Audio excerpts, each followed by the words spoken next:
संपूर्ण सिलेबस हम लोग यहाँ पर दे रहे हैं। उसी क्रम में आज हम लोग 12th हिंदी के क्लास नंबर 3 में हैं। इससे पहले हिंदी के 2 क्लासेस हमने और किए हैं और ये क्लास नंबर 3 है। सबसे पहले हम लोग क्या कर रहे हैं कि हर एक चैप्टर को डिस्कस कर रहे हैं, देख रहे हैं। तो यहाँ पर जो आपका बुक है कक्षा 12वीं की जिसका नाम दिंगत है, उसका तीसरा चैप्टर जो है उसका नाम है संपूर्ण क्रांति। ठीक है, तो आज हम लोग संपूर्ण क्रांति के लेखक जो है जयप्रकाश नारायण, उनके बारे में पहले डिटेल्स में चर्चा करेंगे, उनके जीवन के बारे में, उनके राजनीतिक जीवन के बारे में, उनके शिक्षा के बारे में, और उसके बाद उनके द्वारा दिया गया ये संपूर्ण क्रांति एक भाषण है। तो इस भाषण में वो किन मुद्दों पे बात कर रहे हैं, इन मुद्दों पे भी हम लोग चर्चा करेंगे। इस पाठ के सारांश के माध्यम से आप इस चैप्टर को बहुत अच्छे से क्लियर कर सकते हैं। हमेशा मेरा सुझाव रहता है कि मैं जब भी आपको कोई पाठ को सारांश के माध्यम से समझाऊं, उसके लेखक वगैरह के बारे में बताऊं, तो आप एक बार पूरे पाठ की विस्तृत जानकारी के लिए एक बार उस पाठ को जरूर किताब के माध्यम से पढ़ लिया कीजिए। इससे क्या होगा कि सारांश में हर वो छोटी बातें शामिल नहीं हो पाती है, तो आप उन छोटी बातों को भी जब पढ़िएगा तो बहुत आसानी से समझ जाइएगा। ठीक है, चलिए शुरू करते हैं। तो लेखक जो है अपने, उनका नाम क्या है, जयप्रकाश नारायण।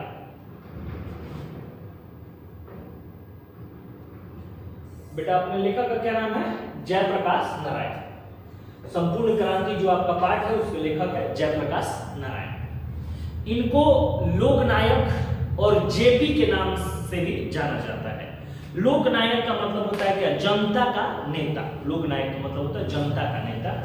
तो इन्हें लोकनायक और जेपी के नाम से भी जाना जाता है। इनकी पूरी जीवन के लिए परिचय की जाए तो जन्म इनका 11 अक्टूबर 1902 में हुआ और इनकी निधन जो हुई वो 8 अक्टूबर 1979 में हुई। तो ये इनका रहा जन्म और मृत्यु। जन्म और मृत्यु के बाद इनका जो जन्म स्थान है, यदि हम लोग उसके बारे में चर्चा करें तो इनका जो जन्म स्थान है वो हुआ सिताब दियारा गांव में। और सिताब दियारा गांव कहाँ है, उत्तर प्रदेश के बलिया और बिहार के सारण जिले, दोनों जगह में ये फैला हुआ है। तो ये इनका जन्म हो गया, जन्म स्थान हो गया। और इनके बात करते हैं शिक्षा की। तो जो इनकी आरंभिक शिक्षा हुई, जो शुरू में इन्होंने शिक्षा लिया, वो शिक्षा इनका घर पर ही हुआ, गांव से हुआ। गांव के गुरुजनों, गांव के इसके संपर्क में वहां भी इन्होंने शिक्षा हासिल किया। फिर बाद में यह पटना आ गए और वहां कॉलेजिएट या बिहार विद्यापीठ में शामिल हो गए। बिहार विद्यापीठ की जो स्थापना है वो डॉक्टर राजेंद्र प्रसाद और डॉक्टर अनुग्रह नारायण सिंह जैसे लोगों ने किया था कि जो भी युवा और मेधावी छात्र है उनको इसमें शामिल करके देश सेवा के लिए प्रेरित किया जा सके। तो वहाँ पे शामिल हो, वहाँ पे उन्होंने अपना पढ़ाई पूरा किया, पटना में दाखिल हुए। उसके बाद ये 1922 में शिक्षा प्राप्ति के लिए, आगे के शिक्षा के लिए ये अमेरिका गए। इनके अमेरिका की यात्रा बड़ी मतलब दुखद पूर्वक थी, है ना। ये ऐसा नहीं था कि अमेरिका किसी स्कॉलरशिप या बड़े आमदनी पे गए थे, जैसे तैसे गए। वहां पे गए ये अमेरिका में और उन्होंने वहां पे शिक्षा पूरी की। अपने भाषण में भी ये चर्चा करते हैं कि अमेरिका में इन्होंने किन परिस्थितियों में शिक्षा पूरी किया था। उन विषयों पे भी हम आगे देखेंगे। अब थोड़ा सा इनके हम लोग राजनीतिक जीवन की ओर चलते हैं। जो इनका राजनीतिक जीवन है, राजनीतिक जीवन इनका 1929 में शामिल हुआ, शुरू हुआ जब ये कांग्रेस में सबसे पहले शामिल हो गए। जब ये कांग्रेस में शामिल हुए तो इनका राजनीतिक जीवन शुरू हुआ। और 1929 के बाद 1932 में गया में विनोबा भावे के द्वारा ये आंदोलन चलाया जा रहा था। सॉरी गलती हो गया। 1932 में फिर ये सवर्ण अवज्ञा आंदोलन के दौरान इनको जेल में भी भेज दिया गया, नासिक के जेल में। और 1932 में जो महात्मा गांधी ने सवर्ण अवज्ञा आंदोलन चलाया था, इन्होंने उसमें भी भाग लिया। और बाकी 1952 में इन्होंने प्रजा सोशलिस्ट पार्टी का गठन भी किया। और 1954 में इनके जीवन का एक महत्वपूर्ण भाग है, विनोबा भावे ने जब सर्वोदय आंदोलन शुरू किया तो उन सर्वोदय आंदोलन में इन्होंने ऐसी गया में घोषणा की मैं अपनी पूरी जीवन इसमें समर्पित कर दूंगा। लेकिन फिर 1959 के आसपास आते आते इस आंदोलन से ये अलग हो गए और राजनीतिक से पराया 1974-72 तक अलग ही रहे। लेकिन 1974 में इनके जीवन में एक और क्षण आया जब इन्होंने छात्र आंदोलन का नेतृत्व किया और यही आंदोलन इनके जीवन में सबसे बड़ी इनकी उपलब्धि है। ये 1974 का छात्र आंदोलन जो है इसको जेपी आंदोलन के नाम से भी जाना जाता है और यह आंदोलन जयप्रकाश नारायण ने इंदिरा गांधी के विरुद्ध शुरू किया था। लगभग उसी क्रम में देश में इंदिरा गांधी के द्वारा आपातकाल लगाया गया था, जिसमें विपक्ष के नेताओं को बड़ा ही बुरी तरह से जेल में ठूसा जा रहा था, आम जनता पे भी काफी अत्याचार किए जा रहे थे। उसी चीज से क्रुद्ध होकर बहुत सारे छात्रों ने इन्हें अपना नेता चुना और इन्होंने छात्र आंदोलन का नेतृत्व किया। चूंकि उस समय तक ये काफी वृद्ध हो चुके थे, लेकिन फिर भी इनकी प्रभावशाली व्यक्तित्व और विचित्र वाणी, सम्मोहक बोलने की जो शक्ति थी, उसने सारे लोगों को मंत्रमुग्ध किया और लगभग जयप्रकाश नारायण जो थे वो सत्ता परिवर्तन के कारण बने थे उस समय और इन्होंने इंदिरा गांधी को हिला दिया था पूरा, मतलब उनकी सत्ता के जड़ को हिला दिया था। तो ये बिहार का सौभाग्य है कि ऐसे व्यक्ति बिहार में जन्म लिए हैं, जयप्रकाश नारायण। इनकी रचना जो है उसका नाम है रिकंस्ट्रक्शन ऑफ इंडियन पॉलिटी। इन्होंने एक पुस्तक भी लिखी है जिसका नाम है रिकंस्ट्रक्शन ऑफ इंडियन पॉलिटी। इनको सम्मान भी दिया गया, मैग्सेसे सम्मान इनको 1965 में दिया गया इनके समाज सेवा के लिए और उसके बाद इनको भारत रत्न भी दिया गया 1998 में, है ना। मैं एक बार ऐसे चेकआउट कर लेता हूँ, कहीं कहीं आपको 1999 भी देखने को मिल जाता है। वो मैग्सेसे सम्मान इनको मिला, हाँ ठीक है, 1998 में मरणोपरांत इनको मिला था भारत रत्न। और लगभग जब इनकी मृत्यु हुई थी 1978 में, कुछ ऐसे इनकी मृत्यु हुई थी ना, तब इनकी जो उम्र थी 1979 में, 8 अक्टूबर 1979 में इनकी मृत्यु हुई थी, तब इनकी उम्र लगभग 76 साल थी। और ये जयप्रकाश नारायण के जीवन की कुछ महत्वपूर्ण झलकियां हैं। इसमें कुछ और भी बात को हम लोग शामिल करते हैं, जैसे कि जयप्रकाश नारायण को यदि आप परिभाषित करना चाहते हैं तो आप कहेंगे कि 20वीं शताब्दी में भारत के एक प्रमुख समाजवादी विचारक थे, है ना, एक क्रांतिदर्शी नेता थे और एक समर्पित समाजकर्मी तथा विद्रोही स्वाधीनता सेनानी थे, है ना। अच्छा, एक और चीज आपको गौर करने की जरूरत है, थोड़ा सा मैं आगे बढ़ूं उससे पहले, कि इनको भारत रत्न 1998 में दिया गया, 1998 में दिया गया। लेकिन मुझे ये नहीं लगता कि किसी भी स्तर में ये पंडित जवाहरलाल नेहरू या और किसी नेताओं से भारत की स्वतंत्रता के लिए कम योगदान दिए थे। बिहार के भी एक अच्छा चर्चित चेहरा थे, लेकिन इनके जो सम्मान है, इनका जो कार्य है उसको बुलाया गया। जितना बड़ा त्याग गांधी जी ने किया था उतना ही बड़ा त्याग जयप्रकाश नारायण ने किया था। और देखिए आपको देखने को मिले कि एक प्रमुख समाजवादी विचारक थे और नेता भी थे, तो क्रांतिदर्शी नेता, मतलब स्वयं के स्वार्थ के लिए नेता या कोई भी काम ये नहीं करते थे, ये जो भी कार्य करते थे जनता के लिए करते थे। और उसके बाद कह रहे समर्पित समाजकर्मी भी थे, समर्पित समाजकर्मी और विद्रोही स्वाधीनता सेनानी भी थे। जेल भी गए थे, एक समय ऐसा भी हुआ था कि सारे कांग्रेस के बड़े नेता जब जेल में चले गए थे, तब जयप्रकाश नारायण ने ही बागडोर संभाली थी और स्वतंत्रता आंदोलन को, स्वाधीनता आंदोलन को आगे बढ़ाया था। आगे कह रहा है कि स्वाधीनता प्राप्ति के बाद उन्होंने सत्ता केंद्रित राजनीति के बदले अपने लिए लोक केंद्रित रचनात्मक राजनीति एवं समाज सेवा का मार्ग चुना। अब यही जो वो बात है जो जयप्रकाश नारायण को सबसे ज्यादा बेहतर बनाती है, वो क्या है कि जब देश आजाद हुआ तो इन्होंने अपने लिए ऐसी राजनीति का मार्ग नहीं चुना जो इनको कहां तक ले जाए, सत्ता तक ले जाए। आजकल तो कोई 10 गांव में ट्यूबलाइट लगा रहे तो अगली बार मुखिया में खड़ा होगा, है ना, लूटेगा। तो आजकल समाज सेवा का मार्ग क्या है, सत्ता तक पहुंचना। लेकिन ये कभी भी अपनी राजनीति को सत्ता केंद्रित न बना के लोक केंद्रित इन्होंने बनाया। लोक केंद्रित मतलब लोगों के कल्याण के लिए ये बराबर कार्य करते रहे। इनसे आप अनुमान लगा सकते हैं कि कितने बड़े त्यागी व्यक्ति थे, है ना। कहा जाता है ना कि इफ यू वांट टू जज a person then give him power. यदि आप किसी व्यक्ति को जज करना चाहते हैं तो उसे शक्तियां दे दीजिए, तब देखिए कि उसमें क्या परिवर्तन आता है। तो यदि कोई गरीब है, उसके पास कुछ है ही नहीं और वो बोल रहा है कि मैं बहुत त्यागी हूं, मुझे धर्म से काम नहीं है, मुझे संपदा से काम नहीं है, मुझे किसी ऐसा आराम से काम नहीं है। अरे भाई, तुम्हारे पास है ही नहीं तो काम क्या रहेगा। यदि तुम्हारे पास सब कुछ है और फिर तुम एक बैरागी, है ना, एक विभुक्षुक, एक ऐसे त्यागी पुरुष का जीवन व्यतीत कर सको तो फिर जाना जाए। जयप्रकाश नारायण के पास अवसर होगा, मेरे ख्याल से कितने बड़े नाम है, तो इनको कोई ना कोई अच्छा एक पद मिल ही जाता, लेकिन इन्होंने अपने आप को सत्ता केंद्रित राजनीति को नहीं झुकाया, लोक केंद्रित राजनीति को झुकाया और पूरी जिंदगी समाज सेवा करते रहे। इसीलिए इनको लोकनायक कहा गया, लोगों का नेता। इन्होंने 1974 के आंदोलन में एक नारा भी दिया था, संपूर्ण क्रांति, और संपूर्ण क्रांति का ऐतिहासिक भाषण 5 जून 1974 को इन्होंने दिया था, जो पटना के गांधी मैदान में दिया था।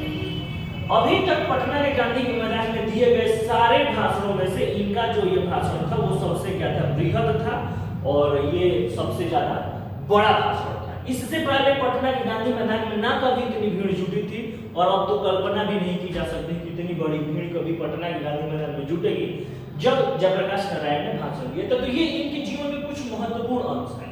ऐसा नहीं है कि मैंने इनके जीवन का हर छोटे बड़े सारे पहलू को बता दिए, ये बायोग्राफी तो है नहीं, तो मैंने यहाँ पर उतनी सारी चीजें बताई जिससे आप एग्जाम में अच्छा स्कोर कर पाएंगे, और दूसरी चीज कि आपको एक अच्छा खासा नॉलेज हो गया इनके जीवन के बारे में, ताकि आप इनके बारे में समझ पाए। अब जो हमारा चैप्टर है जिसका नाम है संपूर्ण क्रांति, सबसे पहले इस संपूर्ण क्रांति के परिदृश्य को समझेंगे। यहाँ पर मैं संपूर्ण क्रांति जो पाठ है वो एक भाषण है, समझ में आ रहा है ना, तो इस भाषण को मैं पूरा तो नहीं पढ़ा रहा हूँ, मैं इसको सारांश के माध्यम से बता रहा हूँ। सारांश आपको 5 नंबर का लिखने के लिए भी आता है, दे देगा संपूर्ण क्रांति पाठ के सारांश लिखे, तो आप इसी तरह लिखेंगे। सारांश के माध्यम से आप पाठ को भी अच्छे से समझ पाएंगे। और अगली चीज जो है वो बहुत इंपॉर्टेंट है, वो ये कि सारांश पढ़ के यदि आप बुक में दिया गया पाठ को पढ़ लेते हैं तो उस चैप्टर के बारे में पूरी बेहतर कॉन्सेप्ट तैयार हो जाएगी कि बिना रट्टा मारे भी आप खुद से आंसर लिख सकते हैं और ऑब्जेक्टिव क्वेश्चंस भी बना सकते हैं। तो सबसे पहले कि संपूर्ण क्रांति पाठ, संपूर्ण क्रांति का इन्होंने आवाहन क्यों किया, एक लाइन थोड़ा सा ले लेते हैं, पहले एक लाइन ले लेते हैं कि संपूर्ण क्रांति जो शीर्षक है उसको 5 जून 1974 को पटना के गांधी मैदान में दिए गए जयप्रकाश नारायण के ऐतिहासिक भाषण का एक अंश है। पूरा भाषण नहीं है, उसका एक छोटा सा अंश है। यह जो संपूर्ण क्रांति का भाषण है वो स्वतंत्र पुस्तिका के रूप में एक जनमुक्ति पटना से प्रकाशित है। यदि आप चाहेंगे तो इस पूरे भाषण को जनमुक्ति पुस्तक में पढ़ सकते हैं, और यहाँ पर हम संपूर्ण क्रांति भाषण का एक अंश पढ़ेंगे और उस अंश को भी हम लोग सारांश के माध्यम से समझेंगे। अच्छा, अब 2-4 चीजों पर थोड़ा सा चर्चा कर लेते हैं। जैसा कि संपूर्ण क्रांति जो पाठ है इसमें इन्होंने संपूर्ण क्रांति का आह्वान क्यों किया, तो 5 जून के समय में लगभग छात्रों और युवकों ने कुछ इनके सामने मांगे रखी, और उस मांगों को पूरा करने के लिए इन्होंने छात्रों का नेतृत्व किया, और 5 जून को जयप्रकाश नारायण ने घोषणा की भ्रष्टाचार मिटाना है, बेरोजगारी दूर करना है, शिक्षा में क्रांति लाना है, आदि ऐसी चीजें जो आज की व्यवस्था से पूरी नहीं हो सकती। मतलब उस समय की जो तत्कालीन प्रधानमंत्री थी इंदिरा गांधी, उनकी व्यवस्था में ये सारी चीजें पूरी नहीं हो सकती, क्योंकि वे इस व्यवस्था की ही उपज है। जयप्रकाश नारायण का मानना था कि जो इंदिरा गांधी ने जिस प्रकार का शासन देश को थोपा है वो इसी कारण से देश में भ्रष्टाचार, शिक्षा का स्तर निम्न हो जाना, बेरोजगारी होना, ये सारी समस्याएं हमारे सामने आई है। तो ये तभी पूरी हो सकती है जब संपूर्ण व्यवस्था बदल दी जाए, और इस संपूर्ण व्यवस्था के परिवर्तन के लिए ही संपूर्ण क्रांति आवश्यक है। इसीलिए इस चीज को आपको समझना जरूरी है कि संपूर्ण क्रांति मतलब क्या है। जयप्रकाश नारायण जो है वो कुछ चीजें, जैसे कि आप एक दुकान पे जाओ तो दुकानदार ने बोला देखो भाई गाड़ी का ये पार्ट्स खराब है, इसको मैं फिर रिपेयर कर देता हूं, लेकिन पता नहीं कितने दिनों तक चलेगा, लेकिन कितने दिनों तक चलेगा नहीं पता है। तो आपने बोला भाई चलो ठीक है ये पार्ट्स ही बदल दो, तो हाँ अब बोला 2 साल तक चल सकता है आराम से। तो जयप्रकाश नारायण बोले कि जो व्यवस्था तत्कालीन प्रधानमंत्री इंदिरा गांधी द्वारा उस समय देश में उत्पन्न किया गया है, उन व्यवस्था की वजह से समाज में भ्रष्टाचार, बेरोजगारी, मतलब बर्बरता है ना, अफसरशाही, ये सारी चीजें बढ़ी हैं, और इसको समाप्त किया जा सकता है जब संपूर्ण व्यवस्था को बदल दिया जाए। और संपूर्ण व्यवस्था को बदलने के लिए ही जयप्रकाश ने नारा दिया क्या कि संपूर्ण क्रांति। अभी कुछ और भी विषयों पे चर्चा करते हैं, जैसे कि वो अपने भाषण में जयप्रकाश नारायण जो है, अपने भाषण में जयप्रकाश नारायण युवाओं को संकेत देते हुए कहा है कि हमें स्वराज तो मिल गया है, लेकिन सुशासन के लिए भी हमें काफी संघर्ष करने होंगे। भाषण के दौरान उन्होंने नेहरू जी का भी उदाहरण दिया कि नेहरू जी कहते थे कि सुशासन के लिए देश की जनता को अभी मिलो जाना है।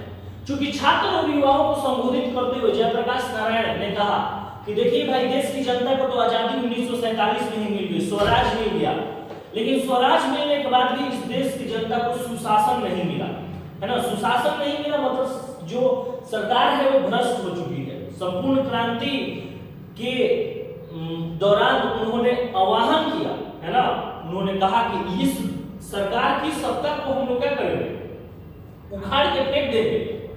लोकनायक जयप्रकाश नारायण ने संपूर्ण क्रांति में 7 क्रांतियां शामिल की। बोले कि 7 चीज का परिवर्तन करेंगे, राजनीतिक परिवर्तन करेंगे, आर्थिक परिवर्तन करेंगे, सामाजिक परिवर्तन करेंगे, सांस्कृतिक परिवर्तन करेंगे, बौद्धिक परिवर्तन करेंगे, शैक्षणिक परिवर्तन करेंगे और आध्यात्मिक परिवर्तन करेंगे। इन 7 परिवर्तनों को, इन 7 क्रांतियों को मिलाकर संपूर्ण क्रांति इन्होंने नाम दिया।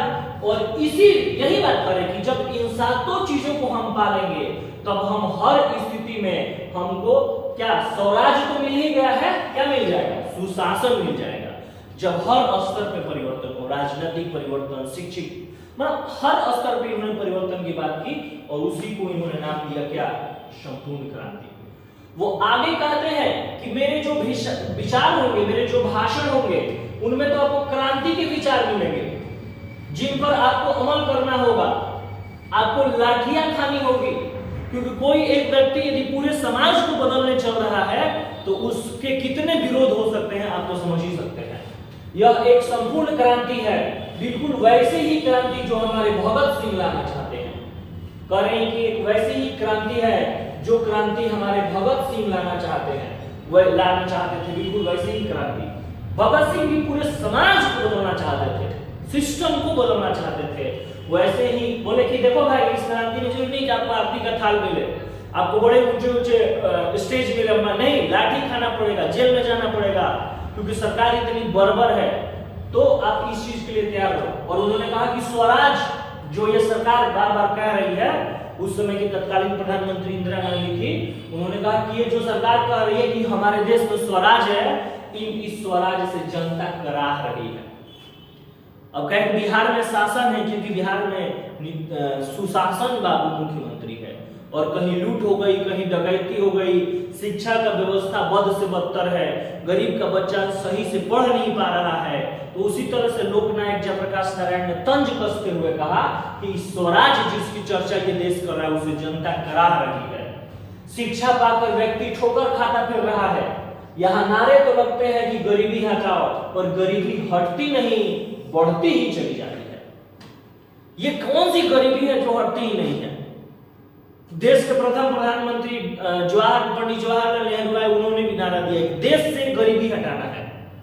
और समानांतर उनके बाद जो भी प्रधानमंत्री आए, उनका मुख्य मुद्दा यही था, गरीबी हटाओ। और आज 2023 आ गया, आजादी के 75-76 साल हो गए और अभी तक इस देश की गरीबी ही नहीं हटी। नरेंद्र मोदी भी गरीबी के लिए काम कर रहे हैं, सब लोग तो गरीबी के लिए, मुख्यमंत्री, प्रधानमंत्री, विधायक जी या तो गरीबों के लिए काम कर रहे हैं या किसानों के लिए काम कर रहे हैं। और ना किसानों की स्थिति सुधर रही है, ना गरीबों की स्थिति सुधर रही है, ना आदिवासी की स्थिति सुधर रही है, ना निचले तबके की स्थिति सुधर रही है। तो फिर किया क्या जा रहा है?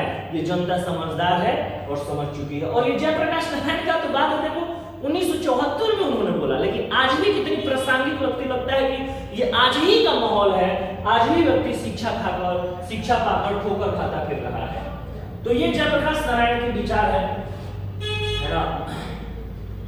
और आगे कुछ और हम लोग बातों को समझते हैं इसमें।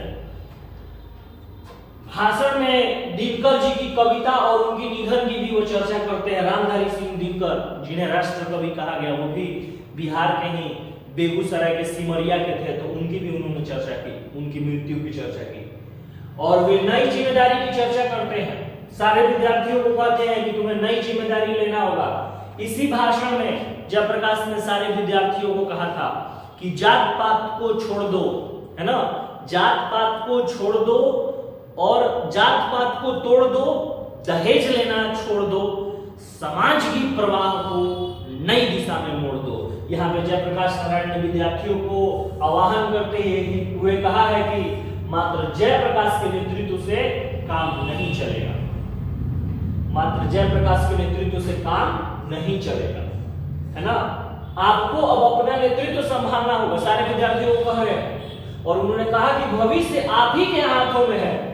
वहां उन्होंने घोषणा की कि मैं सबकी बात सुनूंगा, परंतु फैसला मेरा ही होगा, मैं ही फैसला लूंगा, लेकिन आप सारे लोगों को नेतृत्व करना होगा, सारे लोगों को जी जान से मेहनत करनी होगी। और यदि ऐसा नहीं हो सका तो हम क्या करेंगे, आपस के झगड़े बहसों में हम पता नहीं किधर बिखर जाएंगे। उन्होंने कहा देखो सब लोग मेहनत करो, सब लोग नेतृत्व संभालो, सब लोग काम करो, लेकिन अंतिम फैसला किसी एक व्यक्ति को ही लेना पड़ेगा, क्योंकि सेनापति चाहिए। क्योंकि यदि सेनापति नहीं रहेगा तो सब लोग आपस के झगड़ों में बिगड़ जाएंगे और ये जो संपूर्ण क्रांति का हमारा सपना है वो विफल हो जाएगा और सरकार इसी तरह से मनमानी करती रहेगी।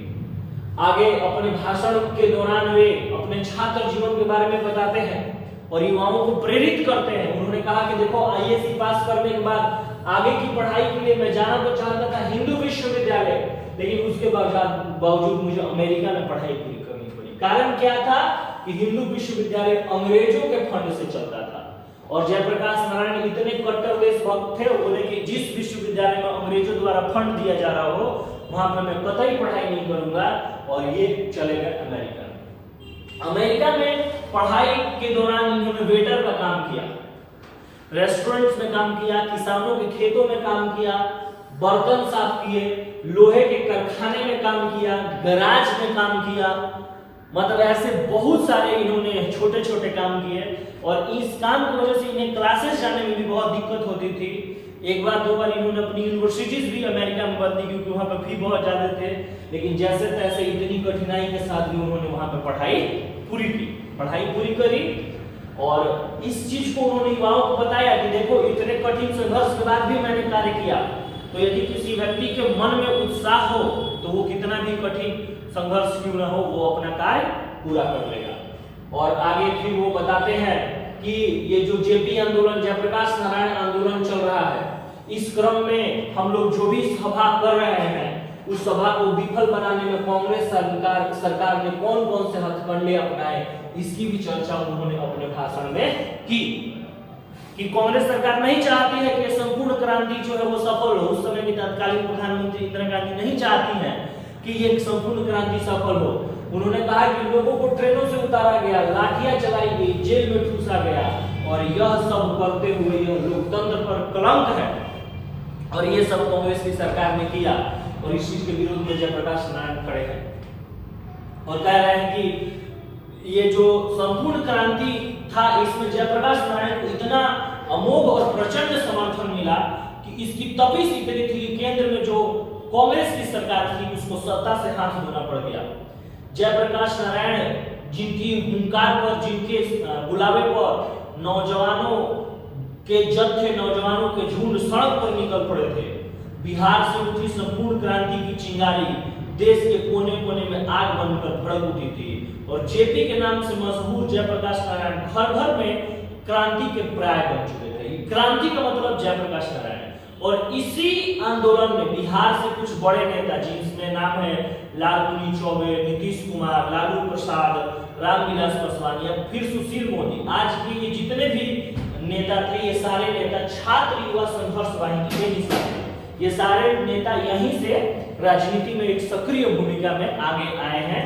और यहाँ पे जो संपूर्ण क्रांति की चर्चा है उसमें आगे उन्होंने कहा वे उन लोगों को लोकतंत्र का दुश्मन मानते हैं जो शांतिमय कार्यक्रमों में बाधा उत्पन्न करते हैं। वो सारे लोग लोकतंत्र के दुश्मन हैं जो शांतिमय कार्यक्रमों में बाधा उत्पन्न करते हैं। वो इंदिरा जी की चर्चा करते हैं तथा कहते हैं कि उनकी लड़ाई किसी व्यक्ति से नहीं बल्कि उनकी गलत नीतियों, सिद्धांतों तथा उनके गलत कार्यों से।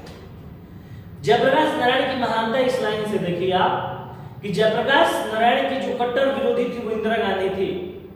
उनके लोगों को पीटा जाता, ट्रेन में डाला जाता, जेल में डाल दिया जाता, और फिर भी जयप्रकाश कह रहे हैं कि मेरी जो दुश्मनी है वो इंदिरा गांधी से नहीं है। इंदिरा गांधी के जो सिद्धांत है, जो विचार है, मेरी उससे दुश्मनी है। और महान लोगों का यही चिन्ह है। महान लोग व्यक्ति से नहीं विचारों से दुश्मनी करते हैं और वो विचार बदलना चाहते हैं ताकि वो व्यक्ति भी बदल जाए। और अपने ऐतिहासिक भाषण में उन्होंने स्पष्ट कर दिया कि वो संपूर्ण क्रांति चाहते हैं, और संपूर्ण क्रांति मतलब संपूर्ण बदलाव। ठीक है, तो ये था संपूर्ण क्रांति पाठ के सारांश को हमने समझा बड़ी अच्छी तरह से। आप इसको एक दो बार देखिएगा और एक दो बार पाठ पढ़िएगा तो पूरी कहानी आपको बहुत अच्छी तरह से स्पष्ट हो जाएगी, समझ में आ जाएगी। कुछ छोटे छोटे प्रश्न है, ऑब्जेक्टिव टाइप के प्रश्न है, देख लेते हैं। जैसे कि जयप्रकाश जी को किसका भाषण सुनकर अमेरिका जाने की प्रेरणा मिली? स्वामी सत्यदेव। फ्री प्रेस के मालिक कौन थे? सदानंद जी। ब्रेम ऑफ बॉम्बे किसे कहा जाता था? उमाशंकर दीक्षित को। लेनिन की मृत्यु कब हुई? 1924 में। और भी कुछ छोटे छोटे इसी प्रकार के क्वेश्चन मिलेंगे कि जयप्रकाश जी मार्क्सवादी कब बने थे? 1924 में। जयप्रकाश को बचपन में बाउल के नाम से जाना जाता था। और जयप्रकाश नारायण को किसका दलाल कहा गया? अमेरिका। ये अमेरिका से पढ़ के आए थे तो ये अपनी कुछ मार्क्सवादी नीति लगाते थे, तो इनके जो विरोधी थे इनको अमेरिका का दलाल कहते थे। किस अस्पताल में दिनकर का निधन हुआ? विनिंगटन नर्सिंग होम में दिनकर जी का निधन हुआ। संपूर्ण क्रांति क्या है? संपूर्ण क्रांति जो गद्य का पाठ है वो एक प्रकार का क्या है? भाषण है। ठीक है। जयप्रकाश नारायण को जवाहरलाल नेहरू से किन मामलों पर मतभेद था? तो जयप्रकाश नारायण का जवाहरलाल नेहरू से राष्ट्र की नीतियों के मामले में मतभेद था। इसी तरह से अलग अलग प्रश्न है, जैसे कि यहाँ पे बड़ा ही इंपॉर्टेंट प्रश्न दिया गया है कि भ्रष्टाचार की जड़ क्या है? तो जयप्रकाश नारायण कहते हैं कि हमारी नजर में भ्रष्टाचार की जड़ सरकार की गलत नीतियां हैं, क्योंकि जब सरकार गलत नीतियां बनाती है तो गलत नीतियों के कारण भूखमरी बढ़ती है, बेरोजगारी बढ़ती है, रिश्वतखोरी बढ़ती है और भ्रष्टाचार बढ़ता है, और यही भ्रष्टाचार का मूल जड़ है। तो इस प्रकार कुछ और भी क्वेश्चंस हैं, और इन क्वेश्चंस के बाद मैं अलग से मैं बता ही चुका हूं कि आपको ऑब्जेक्टिव क्वेश्चंस मैं अलग से करवाऊंगा। और फिर इस चैप्टर्स के इतने सारांश को आप देखिए, पार्ट को एक दो बार पढ़िए, फिर सारे क्वेश्चंस भी आपको याद हो जाएंगे, और उसके बाद ऑब्जेक्टिव क्वेश्चंस भी आप बड़े आसानी से बना पाइएगा। आशा करते हैं कि हमेशा की तरह वीडियो अच्छा लगा हो तो जरूर लाइक कीजिएगा, चैनल को सब्सक्राइब कीजिएगा और अपने दोस्तों के साथ भी शेयर कीजिएगा, ताकि 12th की पूरी तैयारी घर बैठे की जा सके। और जो भी स्टूडेंट हमारे ऑफलाइन क्लासेस में हैं उनको यहाँ से बैकअप क्लास भी अवेलेबल हो सके। थैंक यू सो मच, मिलते हैं नेक्स्ट वीडियो में। Thank you.